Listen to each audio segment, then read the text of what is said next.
Good morning. So, welcome to all to this course on safety in construction, and this first class primarily will be an introduction class, and let us see how safety is seen as a concept in the construction industry. So, lot of posters you would have seen these days, okay, in any construction site, and a few of the posters which clicked my attention I have copied here for just to share an idea as to say what safety is all about. Okay. So, let us, there is no particular order, I will go in a random sequence. Safety is as simple as ABC. So, ABC stands for always be careful. So, with this poster it is very simpler to understand what is safety. So, the only way in a construction site is a safe way. Safety is a full time job, whether it is day or night, and it is better to protect yourself and your co-workers, because your actions may hurt anyone or even the equipment, and rather than just putting somebody into risk, better to correct a friend. So, safety, whether it is an accident, whether it is big or small, avoid all of the accidents. Like this you would have seen lot of posters. There is no substitute for safety, work safe. So, safety first, make your workplace safe than before starting your job. So, all these you would have seen, okay, no safety, no pain, and few of them which are very critical are safety protects people and quality protects jobs. So, always safety and quality travels together. Okay. If there is time availability, I will talk about quality productivity also in the due course of time. So, safety it just talks about caring of people and the workers along with the construction progress. Okay. So, safety is primarily a state of mind, full conscious mind. An accident generally happens with an unconscious mind or in an absence state of mind. Okay. So, better to be alert every time when you are working on a construction site, then you can, safety is not a very big task to do, it is actually simpler and easier. Okay. But there are some things which does not let safety to be achieved in construction practice, that you will learn at the end of this course. Okay. So, with this introduction I would like to talk about what is safety. So, these days construction projects are all very complex, challenging, innovative, and there is nothing like in nowadays every contractor wants to bid internationally and get international projects. So, because it is really possible with the digital world which is existing even in construction sites. Okay. So, safety, it looks very simpler with all these posters. So, is safety really a tough subject? So, the first question that can come to your mind, okay, seeing all the marvels of the recent projects which are happening these days, for example, metro construction, airports and other infrastructure projects, it is looking very astonishing to see projects getting completed in a very massive scale and so on. But if you look at other issues, there is some negative issue going on as a result of accidents happening, which is catching the attention of media, personnel, and claims, compensation, which is creating a friction between the owner and contractor. So, all these are really happening. Okay. So, let us know more technically on what is this safety all about. Okay. Again, so what safety is all about? So, a very simpler definition: search for hazards, analyze the risk, find the cause, eliminate the cause, tell others that you are safe. Okay. This is a safety poster which I clicked from one of the construction site which caught my attention. So, let us talk about why in construction we are not able to achieve a safe environment compared to other sectors. For example, safety is a major concern in every sector like aerospace or manufacturing side or anything else. Okay. But why in construction it is so fuzzy, and why in construction it is not achieved even till date? There are so many factors which are unique factors as regard to construction projects alone, and let us discuss few of them. As such, let us talk about the projects. So, most of these projects are unique. Okay. For example, if you do a manufacturing of a car, the same model of the car you may be manufacturing repeatedly, so you know what are the hazards, you know what are the what is the sequence of not complicating too much, you know what safety precaution will suit you best, and so on. In construction, projects are unique, so what happens is the learning you get in one project you may not be able to apply maybe in the next 4 or 5 projects at least, and that knowledge and experience that you got in the learning of one project you may apply maybe after 5 or 10 projects only. That doesn't happen in other sectors. And construction projects are always very diverse. You have so many engineers, starting from architect, structural engineers, MEP engineers, then your consultants, your vendors, suppliers. So many people come in and play their role. Okay. So it is actually meeting different minds, and at the same time getting the work progress done, and at the same time having a safe environment in place is quite challenging. Okay. And as a result, projects are most often multidisciplinary. Sites, most of the sites are dynamic. As I told you, the projects are unique, and hence sites are also dynamic. For example, if you look at metro construction or maybe a tunnel construction or maybe even pipeline projects, you start in destination A, and after a few weeks or months you may be in some other place as destination B. Okay. So projects are dynamic. As a result, your soil conditions vary, your environmental situations vary, your constraints with regard to traffic and other all circumstances start changing, and they are very dynamic from day to day. Okay. And what about stationed projects, wherein we call it as a stationary project, and only in one particular location the project is happening, and most of these sites, if you see, are all very congested. Okay, you get a very short space alongside your to be built structure. Okay, and in that you have to plan and keep all your materials, your storage places, and also station your workers and keep them there for the construction work. So what happens is, when you are handling too many things and it's a very congested site, then where to and how to maintain safety? That is a very big question mark in many of the construction sites.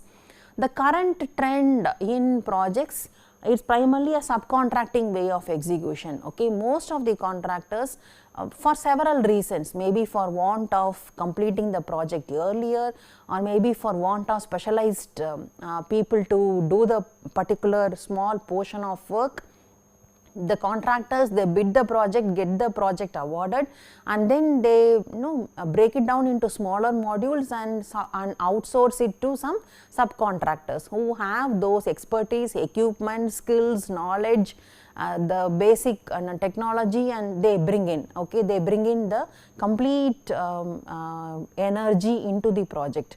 So there is a good thing about it, but the one disadvantage here is these crew, okay, these subcontracting crew are all new to the entire project work zone, and different crews are there, and as a result you may have to give adequate space for them to put up their equipment, their sequence of works, and one contracting group should not be disturbing or interfering with another subcontracting group. So all these happens, and these contractors, they all have a lot of seasonal and migrant workers who come in and go for their own routine jobs, okay, who are not permanent workers in any registered in any construction sites, construction company. So as a result, what happens, there is a constant changing co-worker relationship. Today I may be working with some other crew, and later on, for want of job, for want of money, I may move into another subcontracting group with a different co-workers and so on. As a result,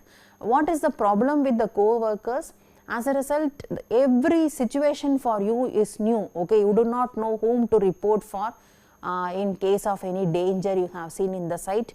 You do not know whom to ask for help. You do not know whom to ask for any issues with regard to the construction work progress and so on. Okay. So like this, there are some challenges, and these risks, most of these risks are very specific only to a construction workplace and environment. So let me summarize this. we are improving on safety. Every construction site wants to be safe these days, because right now projects which are handled with no accidents are all regarded, okay, are all rewarded and regarded as best projects. So every project site is taking care of maintaining a safety and norms, okay. But still hazards keep coming, because projects are always challenging and innovative in nature. So new hazards keep coming, and thereby workers are exposed to several unknown hazards and risks each time of the day, okay. So exposure to these different hazards and danger can cause illness or injury or even a death, okay. So the toll of construction accidents is still keeping on increasing, and the other part is the projects are also challenging and innovative on one side, and on the other side accidents may or may not happen, but if you start allocating a budget on safety and try to promote safety, that budget is actually spent, okay. So that is one of the reason why employers try to compromise and try to put down the budget as low as possible on safety compared to promoting safety in construction sites. That we will talk about cost part in the next week. So now let us talk about different terminology that we have seen in today's class, especially with the introduction so far, okay. So all these terms start with a common terminology called incident, okay. So what is an incident? Incident is nothing but anything that happened unexpectedly, okay. For example, there may be lot of material lying on the floor in where the workers are passing by. They would have been passing by that area maybe for 10-15 times at least. Suddenly one worker was about to slip and fall. That is primarily called incident, okay, wherein you don't expect that to happen, but it has happened, okay. Even in day to day life you may have seen several examples like this, okay. You may have taken a glass of milk and it was about to fall, okay. So that is primarily called as an incident, okay. And when this incident creates no impact, okay, then it is primarily called a near miss, okay. Maybe in the same in the work site the worker didn't fall, nor he got hurt himself, nor he pushed on to some other worker and made him get hurt. So nothing happened, no impact as such. So that is primarily called a near miss. Even in the same everyday example I can tell you, the glass didn't break, nor the milk didn't spill, nothing happened, okay. You could grab the attention and keep the milk back in same place. So that is primarily called as near miss. Now what are these near misses? So these near misses are actually called as inexpensive wake up calls, okay. So something bad is going to happen tomorrow, so you have to be alert that something is not good in the particular direction, okay. Maybe you change the cup size so that the milk is not, you are not feeling the hot or the heat of the milk onto the cup. Maybe you change to another material as such, or you don't pour too much of hot milk. So something is warning to the person in charge that there is a hazard happening, and you are so lucky that nothing happened this particular round, okay. Now you can also see some immediate impact. So any incident will trigger either no impact or there can be a visible impact. Now let us go with the most unexpected impact to the least impact. So the most unexpected impact, okay, maybe the worker fell and it was a hole or a opening close by. He fell down from nth floor and he fallen off and he died, okay. That is primarily the least impact which a construction site should not be attempting for. The other from the less serious impact, let us move in that direction. The next one is major injury. Interchangeably it is also spelled as accident.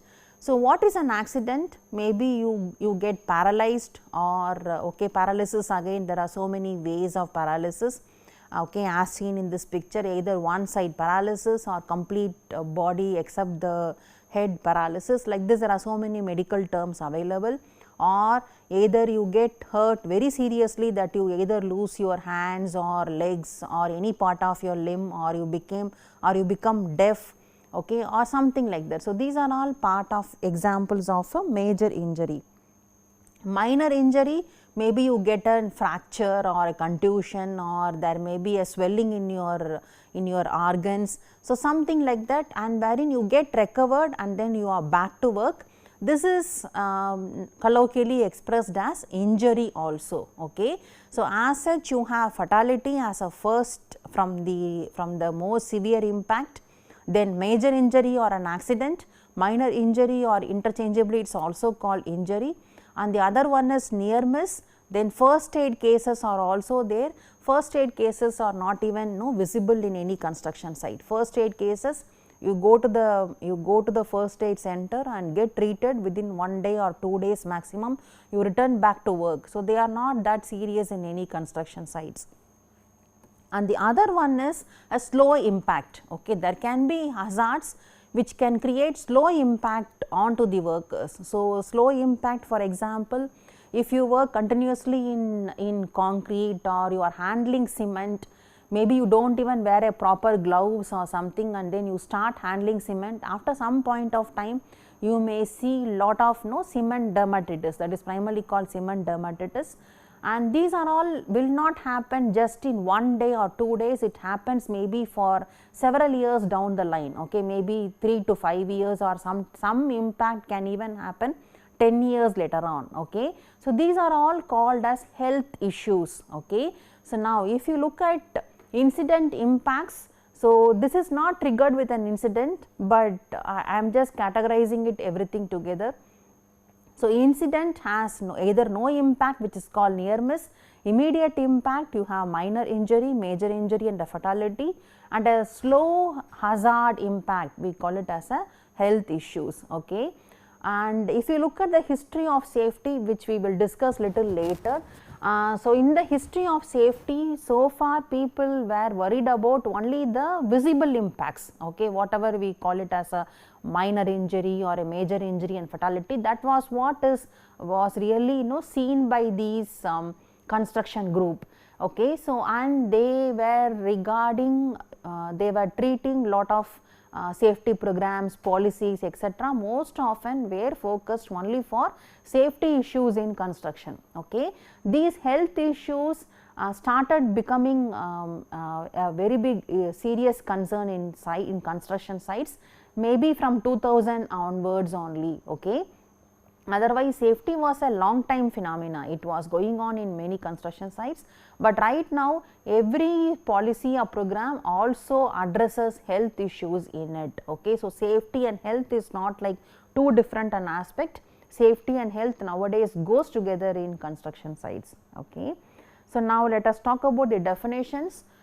So, what is safety? Safety is always defined as an absence of a danger or a state of protection. Okay. So, then few of the terminology which we have seen in the previous slide. Number one is incident. So, any incident is an unplanned or unwanted, unexpected, unfortunate, whatever you want you can keep, which disrupts the work process and may cause an injury or a damage. Okay. So, based on the impact, one is near miss, incidents where no property was damaged, no personal injury sustained, but given a slight chance in time or position, damage or injury easily could have occurred and did not happen this round because of the luck factor. Okay. Now, there are some things which has come in the definition. So, if you look at safety, most of the focus on safety is only on personal injury, in the sense only on the workers injury. Okay.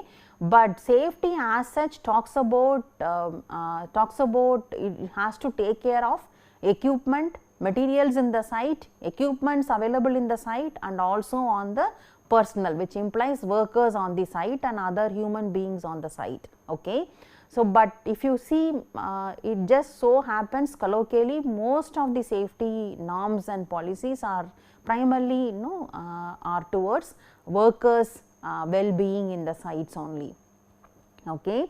Then next is accident. The National Safety Council defines an accident as an undesired event that results in personal injury, loss of business opportunity, or even a property damage. Okay, loss of business opportunity in the sense, maybe you lose one hand or one leg and you may not be fit enough to continue on some particular jobs, and you may have restrictions in certain jobs, that is primarily referred as loss of business opportunity.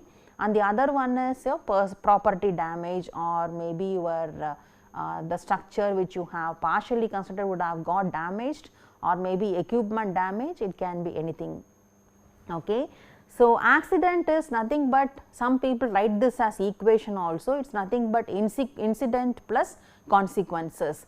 In reality, all construction accidents are result of negligence and they are needless. Okay. They need not happen because of so many issues, we will talk about that later, and they can be easily avoidable provided you follow proper safety rules. Okay. First of all, you should know what are the hazards and you should know what are the safety precautions for the same, and do not hesitate to follow all the safety precautions, then all accidents can be avoided. Even if accidents happen in spite of all these, because it is considered as unplanned, unwanted, unfortunate and so on, still the impact can be at least minimized. Okay. Maybe a hammer fell on a worker's head, he did not wear a proper PPE, then it could have been a very serious injury to the worker compared to if he had a head injury. If he had a hard hat, it may be a slight head injury for the same worker. So, your impact on the accident can be really minimized. The next one is injury. Injury can be any cut, fracture, sprain, etc. And not only an accident, a near miss and even an incident should all be investigated if you want to focus on zero accidents in construction site. Okay. So, this is primarily an safety pyramid. Now, if you talk about all these issues, so these near misses, minor injury or major injury or fatality all happens as a result of some incident. Okay. So, that we have discussed in the previous class, and this incident is of two issues. One is unsafe act, other one is unsafe conditions. Okay. So, now if you see here in many of the construction site, as I told you, there may be one fatality or two fatality can happen in a construction site these days. That is what is the statistics which talks about. And major injuries can in a normal construction site. We are not talking about complicated projects or complex projects. In a regular construction site, maximum one or two fatality happens these days. And if you look at major injury, there may be at least 30 to 40 of major injury and against 300 at least of minor injuries, and near misses can be even to a lakh. Okay. This is what is some of the thumb rule which happens these days in many of the construction sites. Okay. But if you see, is it really easy to document everything? It is not that easy to document all these issues which happens in the construction site. Most probably the fatality goes into documentation, major injury goes into documentation. So, the visible iceberg, so this can be compared to an iceberg. So, if you see an iceberg, only the portion which is visible is very small compared to the iceberg which actually lies below the sea level. Okay. So, the n lot of the hazards which is still available in construction sites all goes documented. Okay. There could have been minor injury, near misses, whatever it is, but since it is not documented, they are all hidden. So, there can be chances of anything that can happen, okay, if your luck is not in your favor. Okay.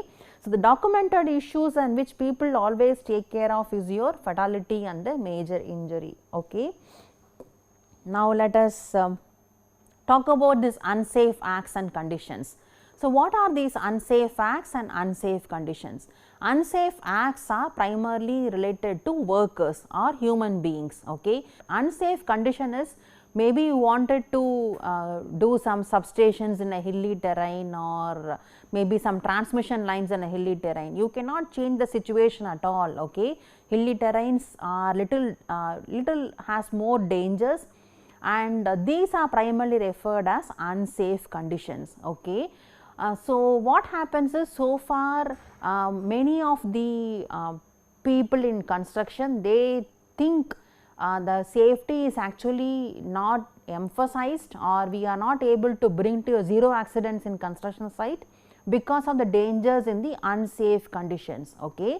But lot of statistics were taken up in related to how the accidents happen, how many accidents were happen, what were the real reasons and so on, and when it was completely analyzed, it was found 2% of all these accidents were acts of God, which implies acts of God refers to your cyclones, heavy rainfall, or maybe tsunami, earthquake. Okay, all these are primarily referred as acts of God. Okay, fire is a man-made disaster and not a natural disaster.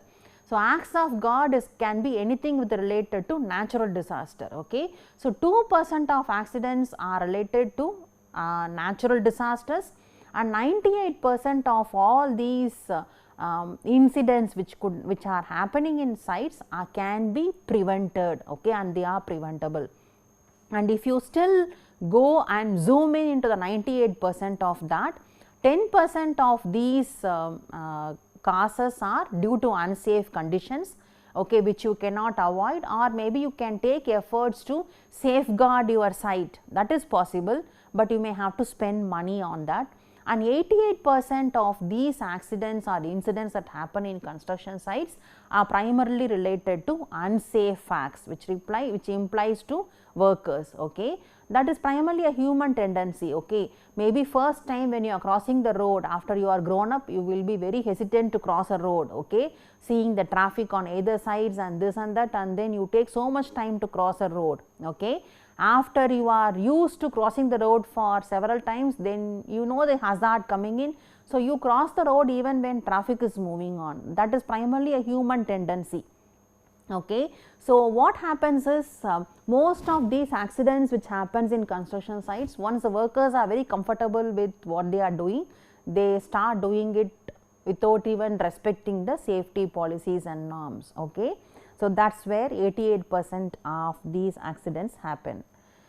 Now, what are these injury which has to be reported or recordable, so that it acts as a lesson for future projects to come, so that you can actually know one mistake you do, you should have a learning from that mistake. Okay. So, what all has to be reported? Any death obviously has to be reported, the reason for death, why it happened, where it happened, what really happened, what did the worker didn't do, what did the management didn't take any precautions. So, all these has to be reported. Okay. Any accident which happens in the site which implies your major injury has to be reported for sure. Minor injury, yes, if possible, and if you have a system in place wherein you can record all your minor injuries, yes, it also has to be reported. Okay. First aid cases, yes, including near misses, also has to be reported if you want to have a complete packed 0 accidents in construction site.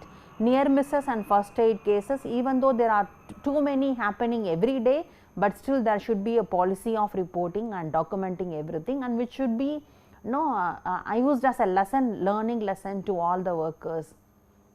The last but not the least, health issues also has to be reported these days. Okay. Now, let us talk about unsafe acts and conditions, and these are the two terms which has come. Okay. Unsafe conditions, if you see this particular place is too hazardous and dangerous. Okay. No proper place for the workers to even stand and put up their settings, and even safety precautions also, there is hardly any provision for safety precaution also to happen in this particular picture. Here also you cannot avoid working on these scaffolds and climbing up and doing all your construction progress work. So, this is primarily an unsafe condition, but there could have been a provision for safeguarding the environment. Still there could have been provision for safeguarding environment. The next is unsafe acts. Unsafe acts are primarily ignorance of any safety rule. For example, in this first photograph, the workers are not even wearing a proper PPE, not even a proper safety clothes, or even a shoes or a hat if working in a construction site. Okay. And if you see this picture, safety nets is only to safeguard a worker or any equipment or anything which falls down, and in this particular picture it is actually used as a as like a dustbin to store all the unwanted materials. Okay. So, what is this unsafe fact and unsafe conditions? Unsafe fact, it is an activity that is not done according to the safety standards, that is primarily called unsafe fact. Examples can be failure to wear PP, that is the number one unsafe fact in construction site. Ignoring the tools defects, maybe today you were operating some equipment, it did not work, you do not even take any precautions in reporting it to the management, and still you try to operate and try to complete your work. Okay. Or you do not know how to operate an equipment and you try to mess up with the functioning of the equipment. All these are examples of unsafe facts. Violation of health and safety rules. Okay, if you have to wear all your PPEs like your shoes, your hard hats, gloves, and then only work, you have to work accordingly only. Okay, even though if you are not comfortable, you should not be removing the PPEs and then start working in a construction site. The next is unsafe conditions. Hazards that may cause injury, property damage or death primarily is called as an unsafe condition. Examples can be congested workplaces as I shown in the earlier photographs.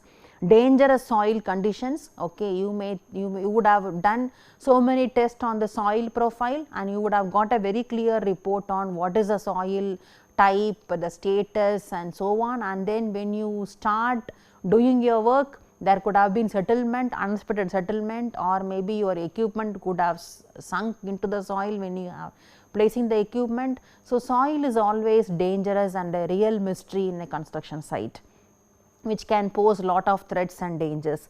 Excessive noise in the construction site, that is also an unsafe condition. Okay, you are working in a very big construction site and you are not operating any equipment or something, but all around you have so many equipments which produce lot of noise.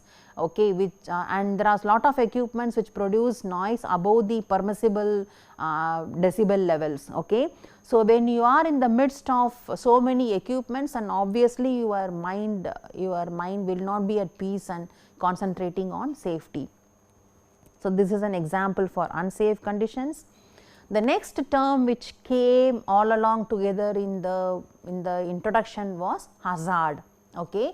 And many of these terms are used colloquially in so many places, but at least now you learn the different terms and try to put the proper terms when you are talking about safety. Hazard means an inherent property or ability of something to cause harm. Okay. As such, hazard is not dangerous. Okay, because there are three types of hazard. One is that we will discuss when we are talking about hazard analysis as a safety program. Okay. So, every hazard is not active and it will not create any harm. For example, there is an electrical wire which is passing along a line and it has an equipment also connected to it which was operating, and so this is primarily an active hazard. Okay, if you by mistake you slip or trip onto the electric wire and you fall off, it can create lot of hazards. Okay, and let us also try complicating the issue, and maybe it's lying along a floor wherein curing is happening. So, curing actually has water beneath. Okay, so then it's a very serious and active hazard. Okay. So, hazard as such has to be identified in any project. Okay, that is a number one issue if you want to have a complete safe construction site. Hazard prevention is not a problem. Okay, there is no problem in preventing a hazard, but most of the time what happens is the contractors or engineers, they are not having a fingertip information on all hazards happening in a site. Okay, and even though they have a fingertip information on all the specific hazards which are available in the site, still they do not have a proper idea on how to safeguard the site in spite of all these hazards.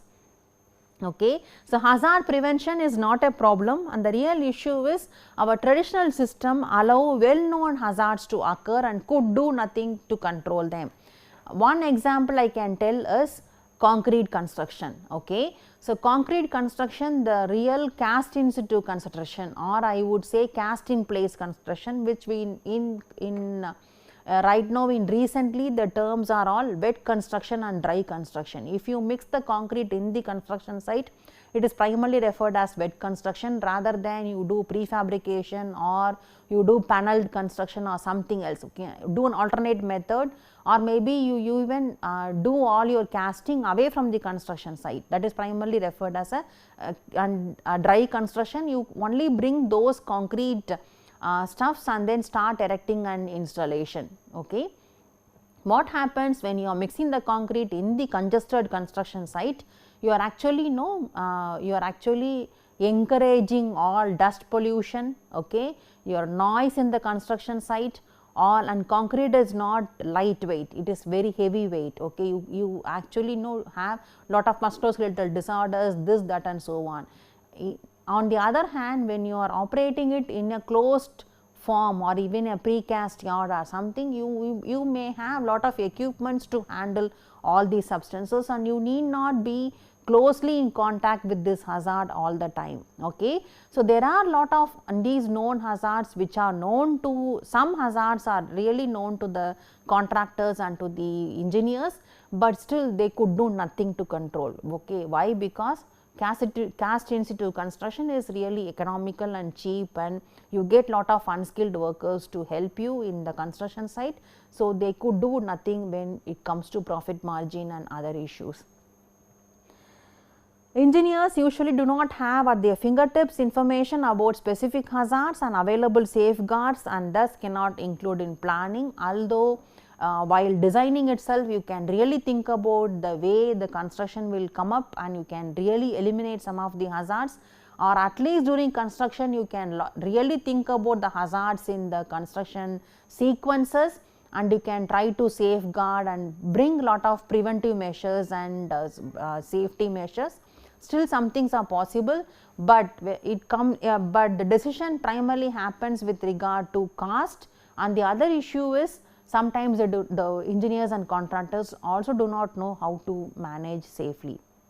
When personal injury occurs, often it is blamed on to the worker or maybe the equipment. Even if it is equipment, somebody has operated the equipment, so it primarily it's generally pinpointed on to some worker or in the construction site.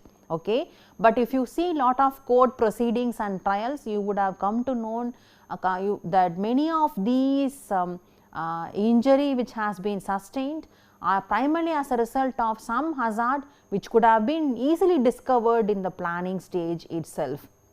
Okay. So, that generally does not happen, because once the courtroom proceedings are over, it actually goes into the files and it is not open to the public for to be kept as a lessons learned for other projects to happen.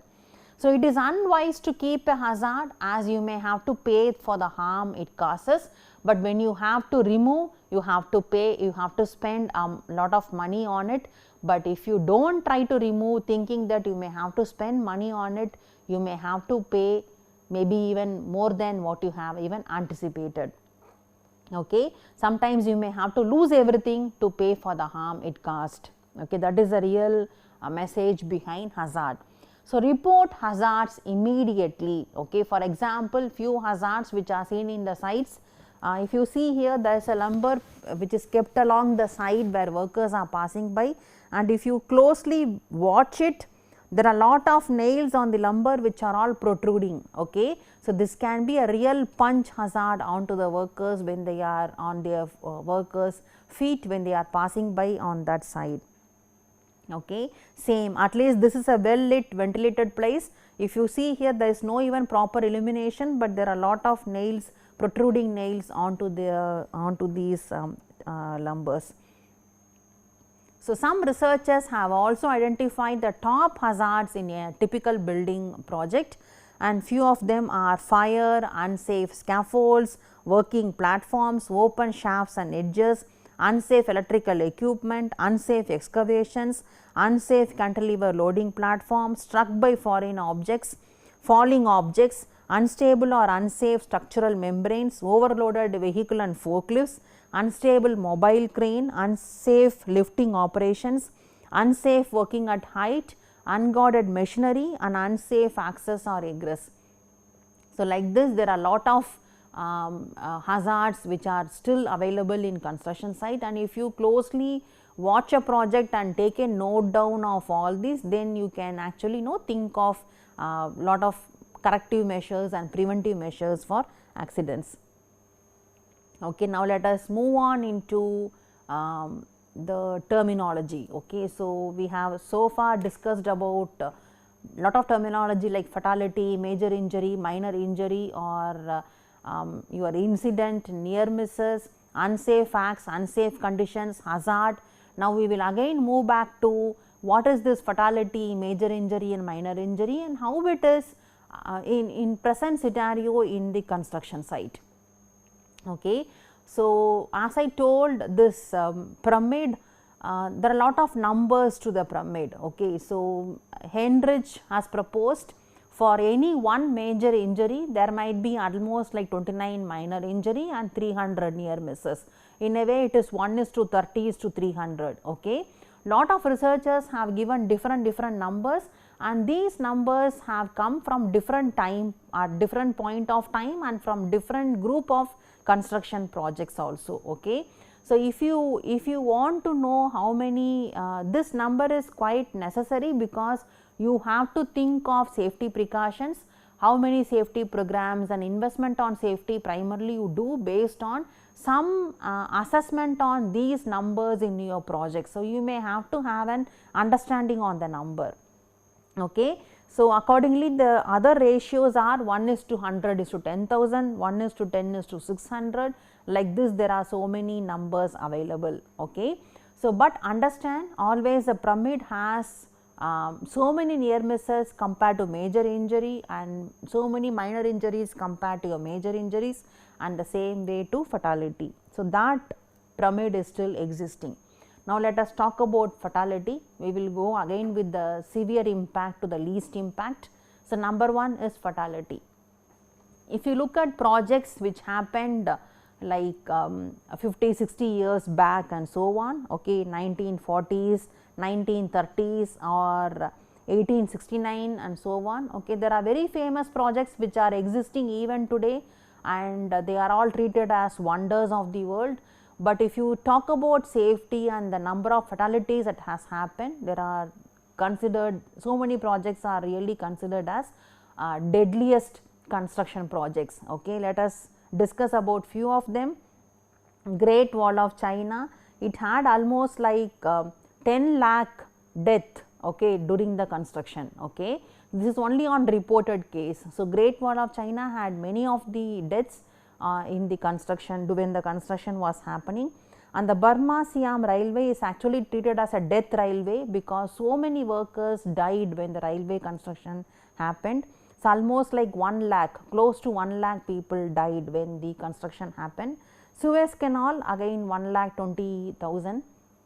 So, like this projects, earlier projects had so many deaths which happened, and then onward safety became a serious concern, and now if you see lot of these fatality has been really cut down, and today where are the fatalities in a construction project. Okay. If you look at the comparing with the other industry, okay, building construction, okay, is primarily special industry classification 25%, and heavy construction other than building construction has 19%, special trades 56%. Okay, this is the statistics as given here. So, building construction and heavy construction are still having a high number as far as fatality is concerned. Okay. And if you look at comparing with other sectors, for example, transport or warehousing, agriculture, manufacturing and mining, construction is still ranking number 3. Okay. Construction is even hazardous than mining and manufacturing. Okay. That you should note down. So, this is a record as of 2018 on fatality. Okay. So, we have to still improve on fatality rates in construction. Now, if you look at the trend, for example, the last 10 years trend, there was a steady decline in the fatality, and again the rate of fatality has been increased. Okay. So, this is primarily a report which has been seen. So, 2016 onwards, let us see the fatality number of construction fatalities were 991, 17 it was 971, 2018 it is 1008 and so on. So, still it is a 3 digit and a 4 digit number which is oscillating between here and there. There can be so many reasons, maybe there were so many fatality which were not reported and the reasons were not identified, so it was not reported. So, there can be real reasons behind the fluctuations in the death rate, but you should still understand that fatalities are still happening in construction sites. Okay. So, which has to be cut down. Okay. Now, if you look at there is one infographic which says, according to the data from labor Bureau of Labor Statistics, for 10.3 million workers who are employed in construction industry, 999 construction workers were killed on the job. That is what is the statistics we saw in the previous slide in 2016. For these 991 fatality, almost 82,716 non-fatal injuries and illnesses have happened. This is actually a combination of major injury and minor injury put together. Okay. So, what people generally say is more than a fatality, major injuries are real pain and major problem to the construction workers. Okay. Fatality, the worker is no more, only his family suffers as a result of the loss of the worker. But when you talk about major injury, a person has to survive his remaining part of his life either without his eyes or without his legs or without his hands, and he has to be dependent on someone for the rest of his life, okay, in order to go through his life. Okay. That is where major injury is treated very serious compared to even fatality. Instead of death, a construction accident can often cause very serious injuries, and deaths resulting from construction accidents are far better than traumatic injuries or illnesses. What about coma or major brain injury and the person is on bed rest and so on? These are all real serious pain and suffering compared to even a fatality. So, immediate deaths there are some advantages also compared to all these major injury. Okay. Immediate death will create lot of quick attention from the management side in terms of settlement, in terms of visibility, in terms of hazard removal, in terms of remedial measures. It brings serious concern and quick settlements generally happen when deaths occur. Okay. For major injury, nothing happens like that. Okay. Deaths can trigger serious impact in identifying the root causes. And what about the trauma of the accident? Okay. The trauma for the worker will be like he has to go ahead of those trauma. It is a very serious pain for the construction worker. This is also a recent article from Hindu which came in September 2020. Serious injury not only permanently imposes disabilities, maybe you have to suffer with some loss of an organ, but it also inflicts deep emotional scars. Okay. The way the accident happened, it goes like a trauma into the minds of the workers till he dies. Okay. So, that is a very serious concern. So, you should try to remove accidents in construction sites. Okay. Now, let us talk about how these accidents are classified. Okay. So far we know only about major injury, minor injury and fatality, and in many construction sites they talk about death, injury. Okay. Only two classifications are there, but all accidents which are not resulting in death are not treated same. Okay. There are a lot of varying levels of impact. Now, let us talk about the non-fatal injuries and their varying levels of impact. Accordingly, there are two terms which comes in, one is absence, other one is incapacity or disability. Okay. Absence can be short absence or a long absence, incapacity can be partial incapacity or a full incapacity. Okay. So, if you see short absence less than 5 days away from the work and then you come back to work, long absence more than 5 days of work, you are actually on leave and then you return back to work with full duties, resuming your full duties. Partial incapacity, you take leave, maybe a short term leave or a long term leave, but then you may come back to work, but on reduced duties. Okay. In the sense you may be starting slow into the work and getting fully embedded into the work culture. Full incapacity, maybe you may have to switch over your job, okay, maybe you were doing welding earlier, you got an eye injury, you lost your eyes, then you may not be able to do welding after this incident has happened, okay. After you are recovered, you come back, maybe you will not even have any work to do, okay, because you are fully not suitable for any job in the construction site. Okay. Now, let us talk about this disability classification. There are a lot of researchers have talked about so many terminology. One is short absence, long absence, other one is total incapacity or partial incapacity. Now, we will be discussing about permanent disability and total or partial. Okay. So, that is what we are going to talk about. Okay. So, total, partial, permanent and temporary. Again in the order of reverse, total permanent disability, okay, wherein worker is after the incident has happened. So, now there are two scenarios. One is pre-incident, a worker was fine and fit. Post incident, what is his status? Okay. In a total permanent disability, he will be totally disabled and he is permanently disabled. Okay. There is no surgery or no alternate solutions provided for him to be fit enough to do any job in the construction site. So, condition in which an individual cannot work due to injuries, examples can be total paralysis, brain injury, mental incapacity or amputation of both hands and legs, both hands or both legs or both together, then he is not fit enough to do any job later on. Okay. So, he is jobless after the incident has happened. The next one is partial permanent disability. Partially he is disabled and permanently he is disabled. For example, loss of one eye. Okay. So, with another eye he can still manage and do some job. So, partially he is disabled. So, he can do some little risky job in the construction site. He may be employable, but the loss of vision on one side is permanent. Disability that impacts one's day-to-day functioning in the workplace.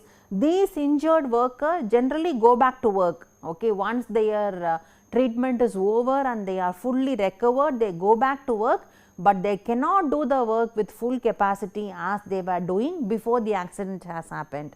Examples can be hearing loss, blindness or post-traumatic stress disorder and so on. The next one we will talk about is temporary disability. First one is total temporary disability. Okay. So, totally he will be disabled and the same time it is only for a short span of time. Injuries that totally disabled and prevent the injured person to attend to his normal duties in workplace, that lasts temporarily for a short span of time. Okay. Maybe you had a surgery or you had a broken leg and you have to get it repaired and therapy for that. So, for that you may not be able to work, totally you are not eligible to work, but it is only for a short span of lifetime. Okay. It may be for 1 week, maximum 10 days and then you may be joining your work, but in total temporary disability what happens is you may have to slowly increase your workload and start getting embedded or engaged in your work pressure. The next one is temporary partial disability, injuries that will heal in a given point of time and that do not really make you incapacity. Okay. It is primarily called temporary partial disability. For example, sprains, bruises. With your leg sprain or maybe your leg bruises, you can still do some part of your construction work using your hands. Okay. Or even with the pain in the legs, still you may be able to do something. Okay. Or pulled muscles or maybe contusions. So, these are all maybe your capacity of work may be reduced from 100% to 50, 60 or 40. So, you may be able to work and it is only for a short span of time and then you can do your complete work later on. Okay. But all these are absence, okay. Some sort of productivity loss you show in the construction site. So, any accident that happens in construction site, immediate impact if you see there is an absence, maybe it is a short absence or a long absence, immediately productivity loss happens in the construction site, that you have to keep in mind. Okay. So, now we will talk about minor injury. So, previous slide we have talked about full capacity, disability and so on. Now, what are these minor injury? Okay, minor injury examples are all given here. Laceration, for example, a worker has fallen down from nth floor onto the ground floor, maybe onto reinforcement and so on, and the reinforcement rod has pierced him in several places. So, it is all not a regular cut and sutures, but you may have irregular cuts and sutures. It is primarily called laceration. Punctures, the previous slide on hazard I would have shown you hazards that nail on the lumbers can be a real example for a puncture or a cut. Fracture, I think it is a very common term. Strains, crushes, sprains, dislocations because of wrong lifting or maybe too heavy loads lifting and so on. Scratches or abrasions which when you are handling reinforcement steel or something. So, those are all not having a smooth surface. Okay. If you handle with a bare hand, then you may have lot of scratches and abrasions. Contusions, bruises or all internal bleeding which happens as a result of some accident which happened in the construction site. So, like this these are all classified as a minor injury in construction. So, if you look at the infographics on minor injury, so construction accounts for 31% of fatal injuries, and and among all these fatal injuries, at least 31,000 cases are related to these ill health issues and so on. Okay. So, if you look at non-fatal injuries, and it can be injury or illnesses. So, if you see here again the trend from 2014 to 2018. So, it is primarily in terms of lakhs. Okay. 2 lakh something in 2014, and right now in 2018 it is 1,99,000 something. Okay. These many injuries and illnesses have been reported. If you look at compensation for the workers in terms of minor injury, 30% have been spent on sprains and strains, 19% compensation were primarily on cuts or punctures, 12% on contusions, 5% on inflammations, 5% on fractures. Okay. So, that is where most of these compensation were paid to the workers on minor injury. Okay. Now, let us talk about ill health. Ill health examples, the main example is dust and pollution. Any construction site you cannot avoid the dust, okay, and the pollution as a result of the dust. The other one is allergic reactions, primarily because of cement. Okay, you may have, and every construction these days are dependent on concrete. So, skin allergy or dermatitis is the number one health hazard you may see. The other one is noisy site, because of lot of equipments, heavy equipments handled in the construction site. Noise levels cannot be compromised in a construction site. So, over some point of time the hearing impact or hearing loss can generally happen if you do not take proper precautions. The other one is musculoskeletal disorders as a result of wrong lifting of loads. Maybe you have to call a co-worker and get his help in lifting loads if the loads are too heavy. Instead of that, if you start doing wrong liftings, then you may have all these musculoskeletal disorders. So, what are these adverse health effects? These adverse health effects are so many. We will talk about health issues in one after few classes. So, any change in body function or the structure of cells that can lead to disease or a health problem. So, this can include a disease or change in the way the body functions, grows or develops, effects on children, grandchildren and so on. Some problems can be transferred to your it's all heredity. Decrease in lifespan, change in mental condition as a result of too much of stress or traumatic experiences and so on. Effects on ability to accommodate additional stress. So, these are all the examples or issues with regard to health issues. Factors that can influence. So, you have to talk about what is a hazard in terms of the danger potential. Is it an active hazard or an active health hazard, or maybe an dormant health hazard? Those all you may have to assess. How much a person is exposed to the particular hazard? Maybe he was operating some acid or something, then how much time the person was exposed to that acid, that you may have to think about. and how the person was exposed. There are a lot of ways of getting in these health hazards onto the workers. It can be through drinking or eating, it can be through maybe through skin contacts, it can be even through breathing, okay, along with the vapors. All these health hazards can enter your body. And how severe are the effects, okay. And for the effects, there are now two issues. One is acute, other one is chronic, okay. For example, acute may be a splash of an acid, okay. Immediately you see the impact of the acid attack, that is primarily called immediate or acute. Other one is chronic, okay. Example, very good example is asbestos or silicosis present in your construction sites. They are delayed, in the sense they are called chronic, okay. Now, the other issue which you have to again keep in mind is, once the hazard is removed, okay, or eliminated or safeguarded, the effects can be reversible sometimes, and some effects are not reversible, okay. For example, if you start taking treatments and you start avoiding cement exposures or dust exposures on cement, slowly and slowly you can be recovered, okay, completely you can be recovered. But any solvents or explosives or something which has been onto the workers, some of the effects are not reversible, okay, they are irreversible.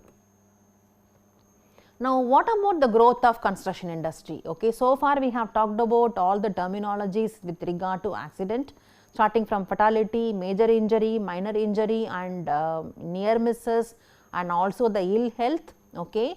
Now, every time the issue came in, construction projects today are not like how it was earlier. So, what was the growth of the construction industry? Let us not talk from too past, let us talk maybe from 40-50 years down the line. So, 1960 to present, what has happened? Okay, from low rise building structures to lot of skyscrapers and lot of infrastructure projects in these days, like metro or even your airports and so on. So, if you see the trend, several of these famous, iconic or challenging or mind blowing structures, if you recall in the world, were built after 1980s only, okay.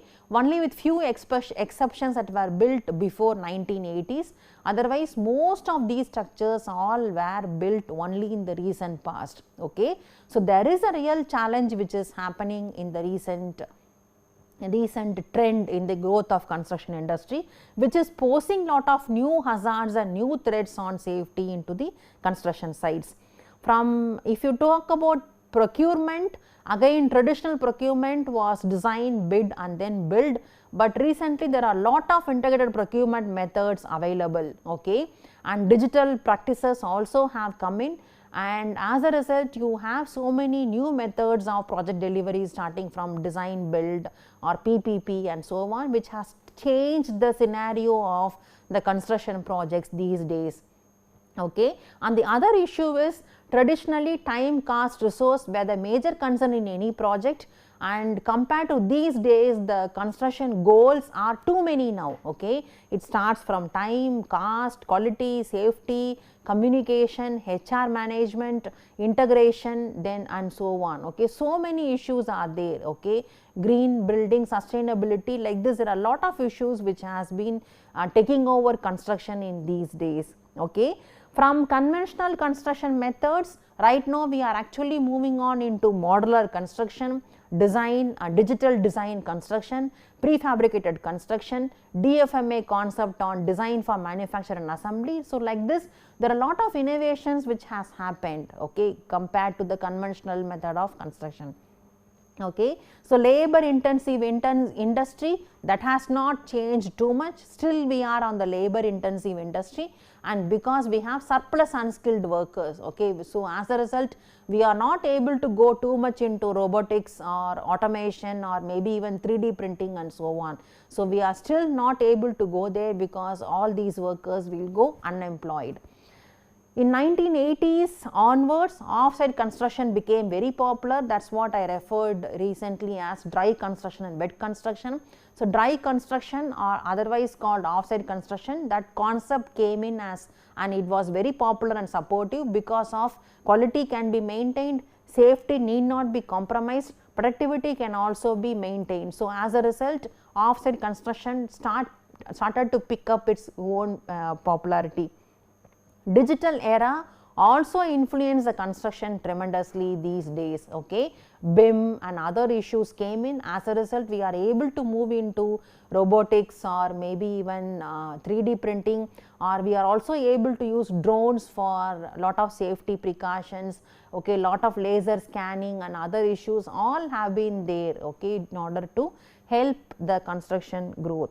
So, as a result, projects, yes, are always having a lot of change in the trend in these days. Okay. Now, let us start looking at what are the causes of construction accidents as a result of the growth in construction industry in the last 50-60 years. Okay. Number one, we will categorize it as human issues, human error, misjudgments, unsafe acts and so on, relationship with colleagues, and because of subcontracting way of relationship, you may be having lot of slow relationship with colleagues, which may be a real reason for accidents. Suppose if you have lot of friends available and who are moving as a gang from one crew to another crew, obviously your friends will obviously tell you of the potential dangers in the construction workplace.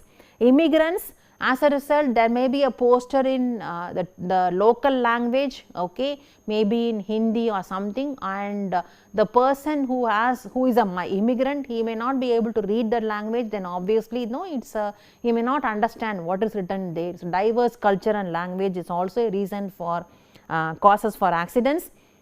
Insufficient safety training and education.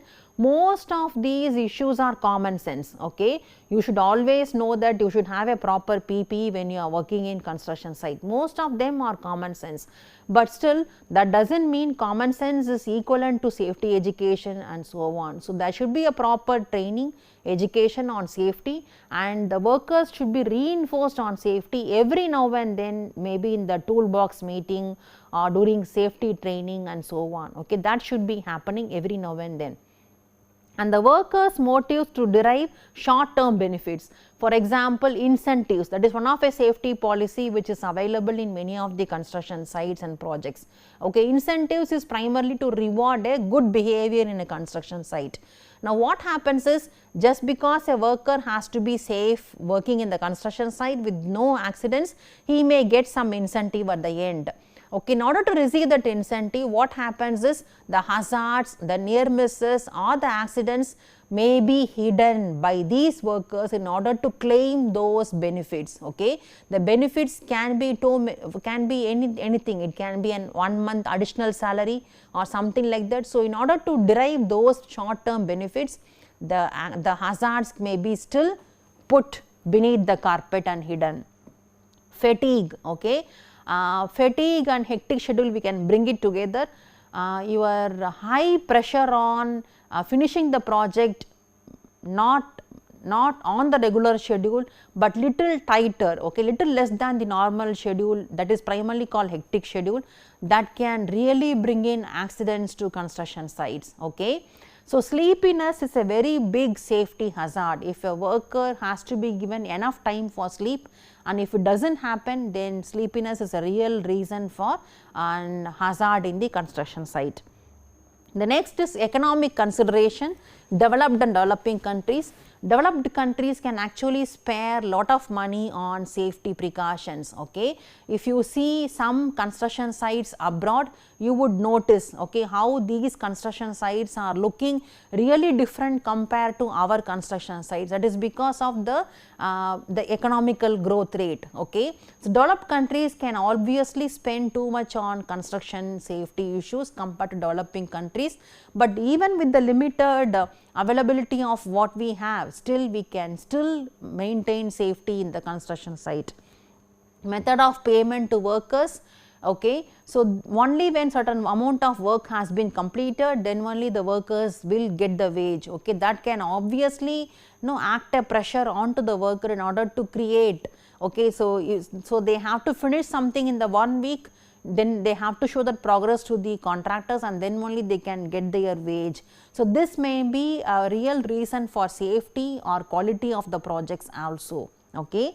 Low cost of accidents, this accidents are not less cost, okay. They are actually cost too much for a contractor. But what happens is many of these unclaimed accidents are generally kept as low cost. Okay. Some accidents are real serious concern or in the public premises that may really catch attention of the media, personnel and so on. Those accidents are really costly, but the otherwise the accidents paid to workers are not that much. Okay. The compensation paid to workers are not that much. Okay. That is the main reason why employees are not really willing to come forward to spend on safety issues. Anyway, we will discuss this too much when we talk about cost of safety and injuries in construction sites. The next one is organizational factor, subcontracting, that we have discussed enough. Size of the companies, small medium firms, they do not have much facilities, okay, in the sense they do not have enough facilities to maintain safety nets, to maintain large equipments with safe precautions and so on. Obviously, they have to have turnover of money. Okay. So, with that money in rotation, okay, with the cost cash flow in rotation, so they have to manage with what they have. So, the small and medium sized firms, they generally suffer for safety issues. Other one is temporary or seasonal workforce, and designers and contractors in different silos. It not only designers, contractors, most of the stakeholders in a project, generally they try to focus on what they have to do and they try to understand what has to be done and they deliver and go off. They do not try to see what is the whole project all about, and if I go ahead like this, will it be safe for others? If I go ahead in a different path, will it be more safe than the original policy or process? That they do not try to see. And sometimes the project top management also do not try to showcase the complete project to everyone. Okay. Most of the time it is all kept confidential only. That is primarily called insufficient data. Okay. As a result of what hazards I am going to put forth to another stakeholder, without knowing that, I may not be able to bring out a safe design or a construction practice. That is obviously true. Site conditions and ergonomics, so structural failures, lack of protective measures, weather is again another issue. So, when you have bad weather, for example, heavy rainfall or heavy snowfall or maybe a very hot summer, then you should be thinking of not having too much of productivity expected from the workers to happen in the construction sites. Okay. Now, why to prevent accidents? There are again so many reasons. Humanitarian reasons, okay, the one which is not documented anywhere, okay, that is primarily a human suffering, okay, it can be a physical pain, hardship resulting from death or disability, okay, without the loss of one earning worker in the family has to suffer the loss and they have to go ahead with their lifestyles. Then the physical pain, if there is a major injury, and all these there is no way to document and these should not happen. So, accidents has to be prevented. Moral reasons, till date construction is always treated as very dangerous and so on. So, so this awareness has to be also taken care of. So, so the worker morale can always be strengthened with lot of other programs, safety programs in the construction site, but still the workers has to be having a positive feeling that sites are always safe. Okay. That is again another reason. Legal reasons, civil law also enables injured workers to gain compensation, citing a reasonable standard of care and protection was not provided. So, it is primarily an employer's duty of care to give a proper safe site and safe place to the workers. The next is financial reasons. The accidents always can treat a reputation loss to the owners, and as a result it may also affect new projects coming down the line. Management reasons, a good safety record can bring lot of reputation and rewards to the workers. Okay. So, when do these injuries occur? Now, let us talk about when do these injuries occur and how these injuries also occur. Although there is no specific pattern on how these injuries occur, But if you see lot of statistics shows that there is a pattern which is available in a construction site, and if you closely watch, the pattern is also linked with some logic and some gut feel sense. Okay. So, no hard and fast rules that tell when most injuries occur in a particular project. However, some generalizations can be made with the data accumulated by the Department of Labor and Statistics. So, over a period of years, some statistics were gathered, and this can change from project to project, and this is not a recent report, also this happened several years back. So, you may have to think about it and try to formulate statistics to create, so that you will have a new record on how the injuries are happening in your construction project site. Hour of the day, what happens is, in normal construction site, a project, let us talk about regular site, not the exceptional ones. So, regular project site, maybe the project starts at 8 o'clock in the morning, and 8 o'clock the workers start reporting in the site, and as soon as the workers start reporting, so they start reporting to the site supervisor, getting to know what their work is for the day, and then they start collecting their equipment, tools and so on, and by the time they reach their construction's workplace, okay, it is close to 8:30, or sometimes it may even be 9 o'clock. Okay, if there is a small briefing or an safety precaution or some gathering to be happened, and then they move to the site, it generally work starts by 9 o'clock. As soon as the construction worker starts their work, the productivity of the worker is never at the maximum. Okay, it takes some time for the worker to start getting into the work, his mindset into the work place, and only by 10 o'clock or something only the work starts picking up. Okay. So, by 11 or something, he is on the close high productivity time, then they start thinking of a tea break and they disperse for tea. After the tea break, they do not return back very immediately, they have a small chat, gossiping and so on, and then they try to come back, and then they start to do something, but still the productivity after the tea break is never high, and then they disperse for lunch. Okay. After the lunch break, the workers again start resuming their work, and after some point of time, since they have to wind up the day's work, they try to increase the productivity, but the afternoon productivity is never as high as the morning productivity. Okay. And they then try to finish up their work by 4:30, they try to wind up, pack up all their tools, clean their workplace, do all the housekeeping, and surrender all the materials, equipment, PPE to the site supervisors, and then they disperse of the site.